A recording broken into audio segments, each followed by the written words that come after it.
आगे बढ़ने का कार्य कर रहे हैं।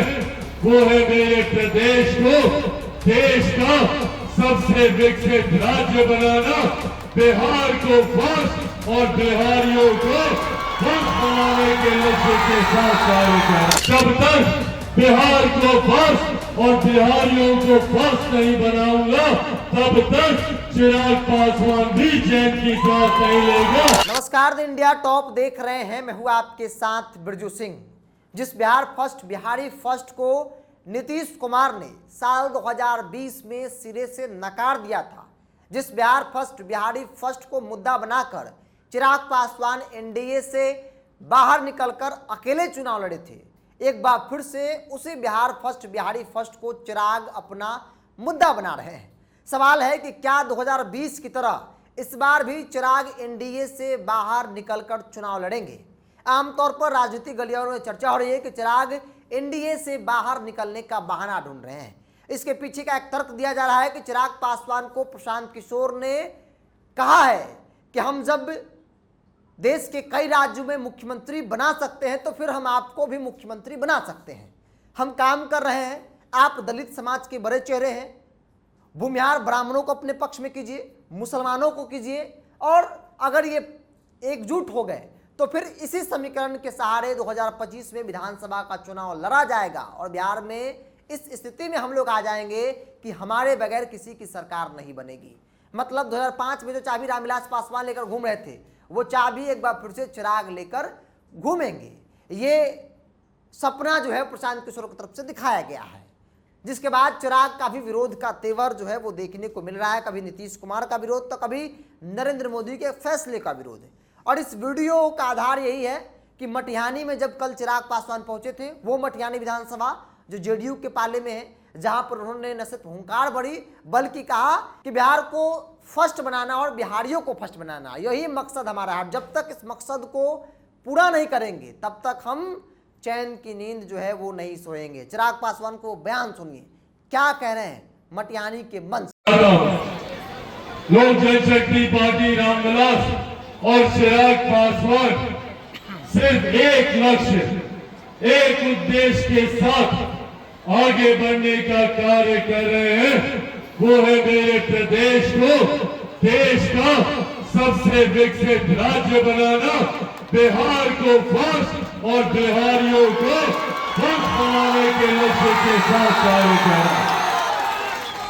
और ये विश्वास पुनः आप लोगों को दिलाना चाहता हूं कि जब तक अपने इस लक्ष्य को मैं हासिल नहीं कर लूंगा, जब तक बिहार को फर्स्ट और बिहारियों को फर्स्ट नहीं बनाऊंगा, तब तक चिराग पासवान भी चैन की सांस नहीं लेगा।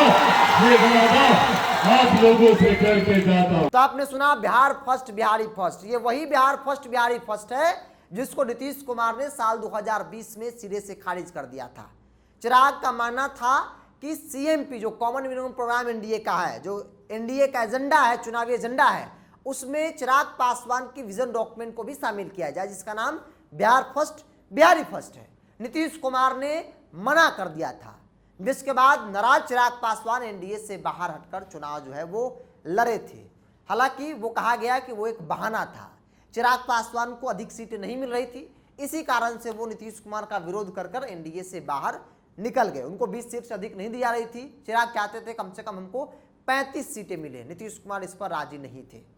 और एक बार फिर से चिराग उसी बहाने के सहारे एनडीए से बाहर निकलकर चुनाव लड़ना चाहते हैं, क्योंकि चिराग पासवान को प्रशांत किशोर ने सपना दिखाया है मुख्यमंत्री बनाने का। प्रशांत किशोर लगातार अपनी उनकी जो यात्रा हो या फिर उनको जो मीडिया में बयानबाजी हो, उसमें आप सुनते होंगे कि भाई हमने इतने राज्यों के मुख्यमंत्री बनाए, तो फिर हम क्यों नहीं चुनाव लड़कर मजबूत स्थिति में आ सकते हैं, सरकार बना सकते हैं।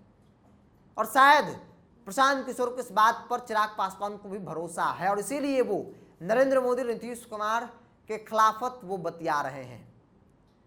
कहा जा रहा है कि एक समीकरण सेट करने की कोशिश की जा रही है प्रशांत किशोर द्वारा कि भाई प्रशांत किशोर होंगे, इसके अलावा कांग्रेस पार्टी होगी, कांग्रेस पार्टी महागठबंधन से अलग हटकर चुनाव लड़ेगी, और चिराग पासवान होंगे। ये तीनों मिलकर एक थर्ड फ्रंट बनाएंगे, एक तीसरा विकल्प जनता को देंगे, चिराग दलित के चेहरे हैं, प्रशांत किशोर चुनावी रणनीतिकार, उनको मालूम है कैसे चुनाव लड़ना है और कैसे चुनाव जीतना है, तो ऐसे में वो काम कर लेंगे। कांग्रेस पार्टी जो एक जमाने में ब्राह्मण, भूमिहार और मुसलमानों की राजनीति करती थी, दलित की राजनीति करती थी, तो कहीं ना कहीं वो एक समीकरण बनाने की कोशिश की जा रही है, कमबैक कराया जा रहा है। कांग्रेस को भी लग रहा है कि भाई प्रशांत किशोर के सहारे, चिराग पासवान के सहारे कांग्रेस बिहार में इस स्थिति में आ जाएगी कि बिना कांग्रेस के कोई सरकार नहीं बना सकता है, बिना थर्ड फ्रंट के कोई सरकार बना सकता है।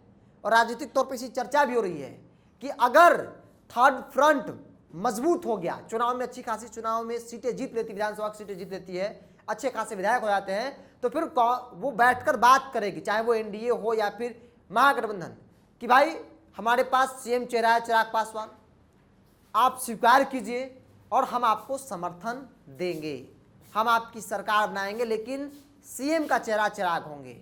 और इसी सपना को दिखाकर चिराग पासवान को बहलाने फुसलाने की कोशिश जो है की जा रही है। और कहा जा रहा है कि दिल्ली में कई राउंड की मीटिंग चिराग पासवान और प्रशांत किशोर कांग्रेस के नेताओं के बीच हो चुकी है। अब चिराग पासवान को हामी भरना है, लेकिन इनसाइड स्टोरी यह है कि चिराग बहाना ढूंढ रहे हैं एनडीए से बाहर निकलने का, और इसीलिए वो लगातार अपने सहयोगी दल के खिलाफ बयानबाजी, नरेंद्र मोदी जिसे वो नेता मानते हैं, जिनके हनुमान अपने आप को बताते हैं, उनके फैसलों का लगातार वो विरोध कर रहे हैं। बहरहाल इस चर्चाओं को लेकर, इस समीकरण को लेकर जो समीकरण बनाने की कोशिश, चाहे वो चिराग हो, प्रशांत किशोर हो या कांग्रेस हो, जैसा कहा जाए कि थर्ड फ्रंट, एक तीसरा विकल्प दिया जाएगा जनता को, जो अब तक कामयाब नहीं हुआ है, लेकिन इस बार कामयाब होने की संभावना जो है वो दिख रही है, चूंकि प्रशांत किशोर है। आपकी क्या राय है? आप अपनी राय को कमेंट्स बॉक्स में रखिए। अगर आप मेरे चैनल को यूट्यूब पर देख रहे हैं तो सब्सक्राइब कर लीजिए, फेसबुक पर देख रहे हैं तो पेज को लाइक और फॉलो कर लीजिए।